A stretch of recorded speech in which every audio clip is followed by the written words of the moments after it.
A very good morning, my dear students. Today I am going to start chapter 3, that is acid, bases and salts. But today we will focus only on acids. We will discuss about the acids, classification of acids on different criteria, physical properties of acids and chemical properties of acids.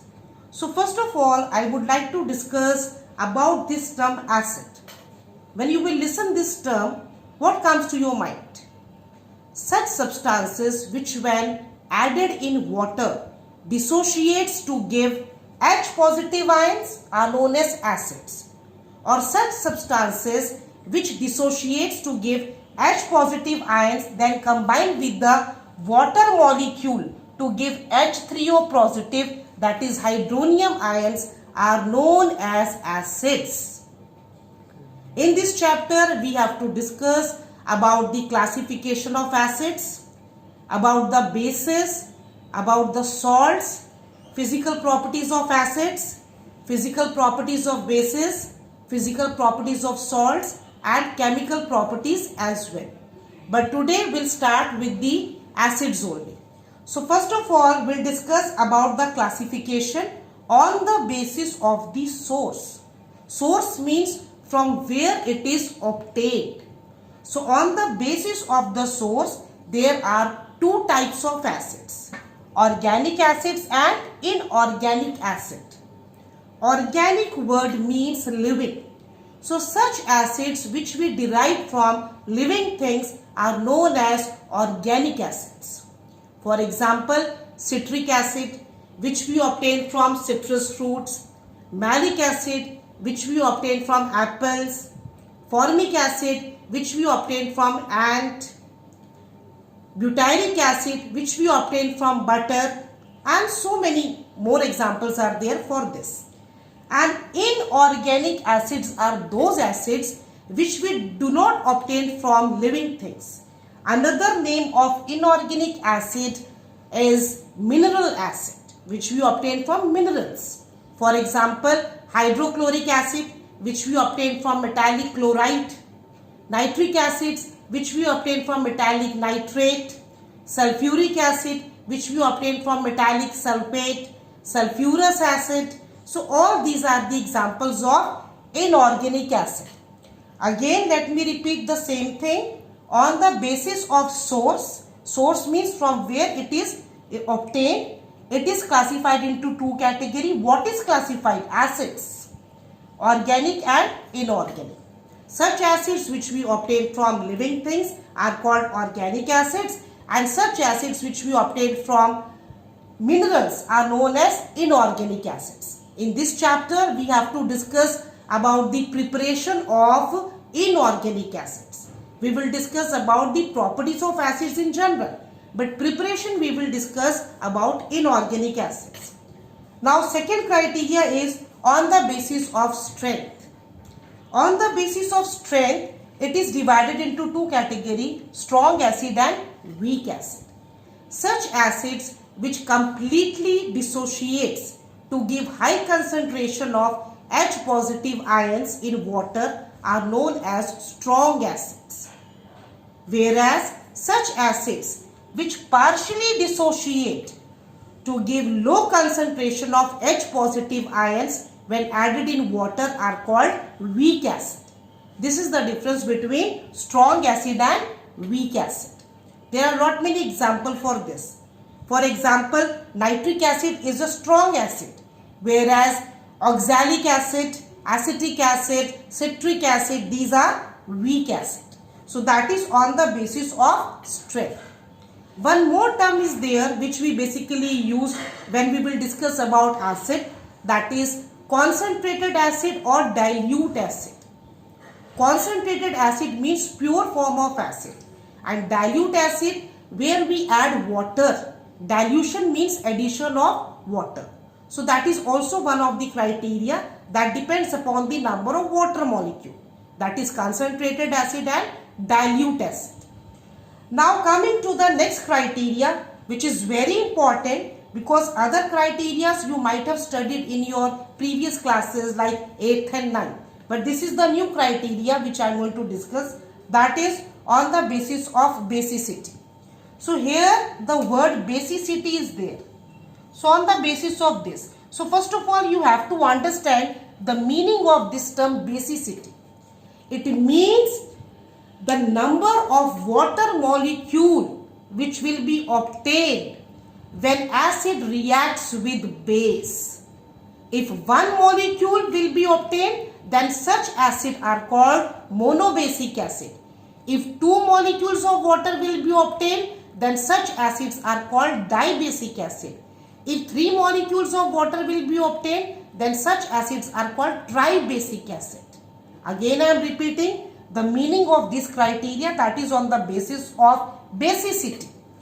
Neutralization reaction, I believe all of you know. We have studied in 8th and 9th standard. The reaction between acid and base to give salt and water is known as neutralization reaction. In other words, we also say this thing, that type of reaction in which one substance dissociate to give H positive ion, another substance dissociate to give OH negative ion.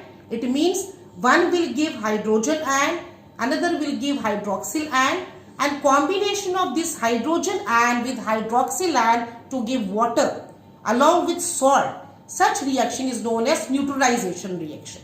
So on the basis of that, three categories are there: monobasic acid, dibasic acid, tribasic acid. Now the question is,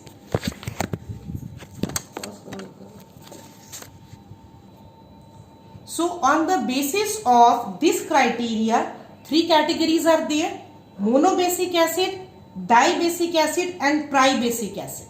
Now how we can differentiate which acid is monobasic acid, which acid is dibasic acid and which acid is tribasic acid? So here I have written the example. For example, HCl hydrochloric acid. Here you can say one more thing, that here presence of one hydrogen atom is there.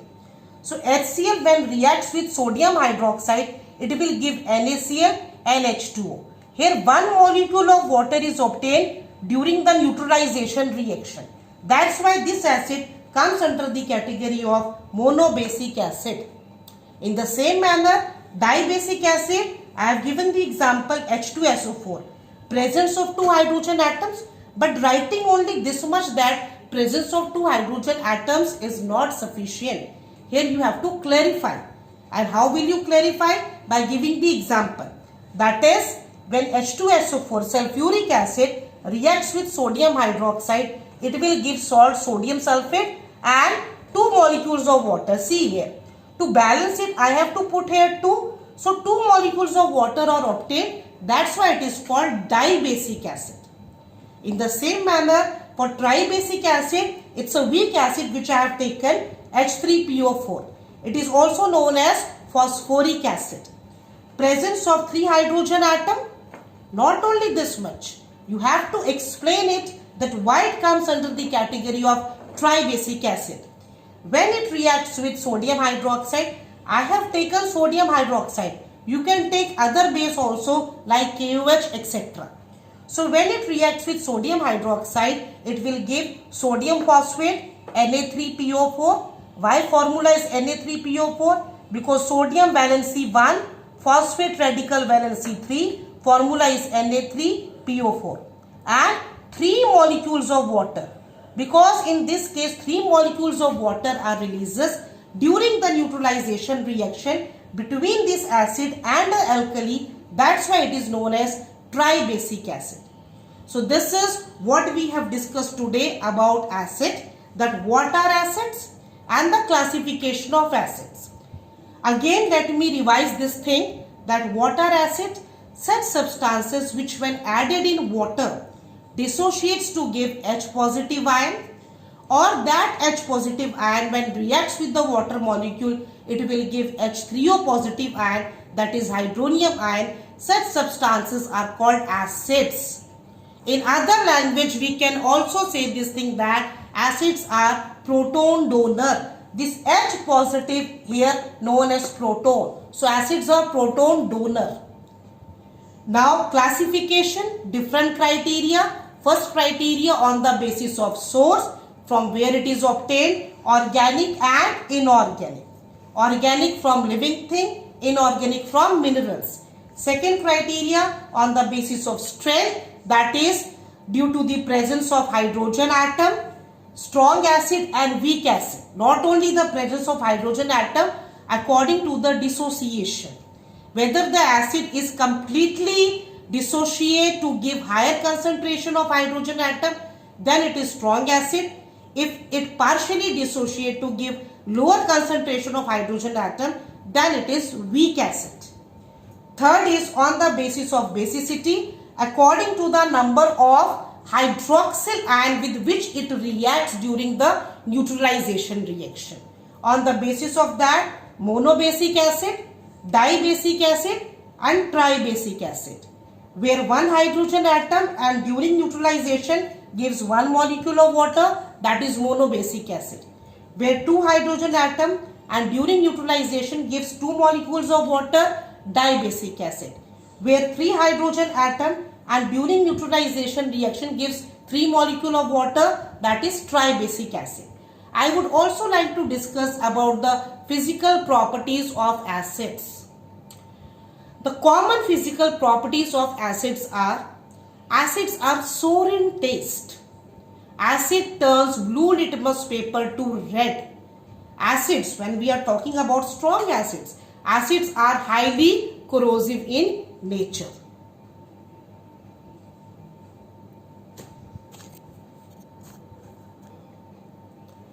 Now let me discuss about some common chemical properties of acids. Chemical properties where it reacts with some other substance to form some new substance. So first of all, in today's lecture, I am going to discuss only the basic chemical properties of acids. This is just a revision which you have done in 9th standard also, as well as in 8th standard. So first, very important chemical property of acid, that is neutralization reaction, where acid reacts with base to give salt and water. I have taken a very simple example, like hydrochloric acid reacts with sodium hydroxide. It will give sodium chloride plus water. So this is the neutralization reaction, which is the basic feature of acid as well as of bases. Second one is when acid reacts with metallic carbonate or bicarbonate, then it releases carbon dioxide gas. This upward arrow which I have put here, that shows releasing of the gas, and all of you know, if the arrow is downward, then it implies the formation of precipitate. So when acid reacts with metallic carbonate of metal, that we call metallic carbonate or metallic bicarbonate, then along with the formation of salt and water, it releases a colorless, odorless gas which is also acidic in nature, that is carbon dioxide. This is the second important chemical properties of all sorts of acid, whether organic or inorganic or strong or weak or mono or di or tri. This is the general feature of acids. Third important property, acid reacts with metallic sulfide to releases a very pungent smelling gas, that is H2S, along with the salt. And the smell of this gas is similar to the smell of rotten eggs. Which gas I am talking about? I am talking about hydrogen sulfide gas. We will do all these reactions practically also in the lab. Next one is when acid reacts with metallic sulfide. Remember, in the previous one we have discussed with sulfide. Here we are discussing with sulfide. So acid reacts with metallic sulfide to give salt water, another pungent smelling gas, that is sulfur dioxide, SO2. If you remember, in 9th standard also we have discussed about this in the preparation of sulfur dioxide, that this is a pungent smelling gas, and there are two important confirmatory tests of SO2, that it will decolorize potassium permanganate solution, and it will also changes the color of potassium dichromate from orange to green. This gas also turns lime water milky. Then how we can differentiate between SO2 and CO2? CO2 will not have any effect neither on potassium permanganate solution nor on potassium dichromate solution, whereas SO2 shows the decolorizing property with potassium permanganate solution, and it also changes the color of potassium dichromate from orange to green. This gas also shows bleaching effect, which is not shown by carbon dioxide. Moreover, this is odorless, but this is very pungent, bad smelling gas. Next one is double displacement reaction. Type of reaction where exchange of radical occurs at two places. Compound plus compound gives another new two compounds that we call double displacement reaction. In this case, one acid reacts with another salt to give another new salt and another new acid. For example, hydrochloric acid reacts with sodium nitrate to give nitric acid and sodium chloride. So this is also one of the important chemical properties of acid. Again I am repeating the basic important chemical properties of acid. First is neutralization. Acid plus base gives salt and water. Second, acid with metallic carbonate or metallic bicarbonate gives salt, water and carbon dioxide. Third, acid with metallic sulfide releases pungent smelling gas H2S, whose smell is similar to the smell of rotten eggs. Fourth, acid with metallic sulfide gives salt, water, another pungent smelling gas SO2 sulfur dioxide. Next, double displacement reaction. Acid with one salt gives another new acid and another salt. So this is about the chemical properties of acid. Thank you.